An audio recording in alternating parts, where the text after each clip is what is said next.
AP నాలా చట్టం 2006ను రద్దు చేస్తున్నట్లు అసెంబ్లీలో మంత్రి నాదెండ్ల మనోహర్ పేర్కొన్నారు. అదే స్థానంలో మార్పులు చేసి ప్రజలకు ఉపయోగపడే విధంగా కొత్త చట్టాన్ని తీసుకురానున్నట్లు తెలిపారు నాదెండ్ల. ప్రస్తుత నాలా చట్టంలో నాలా ఫీజు రెవెన్యూ శాఖే వసూలు చేసి ఉపయోగిస్తోందని తెలిపారు. స్థానిక సంస్థలకు రావాల్సిన నిధులకు రాకుండా పోయాయని, కొత్తగా చేసే సవరణల ద్వారా స్థానిక సంస్థలకే ఉపయోగపడే విధంగా మార్పులు చేశామన్నారు. గ్రామంలో రోడ్లు, మౌలిక సదుపాయాల కల్పనకు వినియోగించనున్నట్లు తెలిపారు. ఆంధ్రప్రదేశ్ నాలా చట్టం 2006 ఏదైతే ఉందో దాన్ని రద్దు చేస్తూ అటువంటి బెనిఫిట్స్ కూడా స్థానికంగా ఉన్న ఎవరైతే లోకల్ బాడీస్ ఉన్నాయో వాళ్ళకే ఉపయోగపడే విధంగా చట్టంలో మార్పులు తీసుకురావాలని, దీని గురించి మన ప్రభుత్వం చాలా మంచి ఉద్దేశంతో ప్రజలందరికీ ఉపయోగపడాలనే ఆలోచనతో ముందుకు వచ్చాం అధ్యక్ష.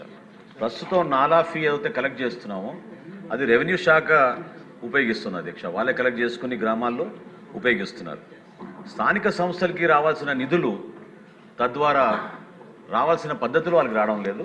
అందుకనే ఇప్పుడు తీసుకొస్తున్న ఈ సవరణ ఖచ్చితంగా గ్రామ పంచాయతీలకే పరిమితమయ్యే విధంగా, ఆ ప్రాంతాల్లోనే మౌలిక సదుపాయాలు కల్పించే విధంగా రోడ్లు కానివ్వండి, కాలువలు కానివ్వండి, మంచినీటి సౌకర్యం కానివ్వండి, అక్కడ ఉన్న పౌరులకి పార్క్స్ కానివ్వండి, ఆ ప్రాంత అభివృద్ధి కోసమే వాడే విధంగా ఈ చట్టంలో మార్పు తీసుకొచ్చాం.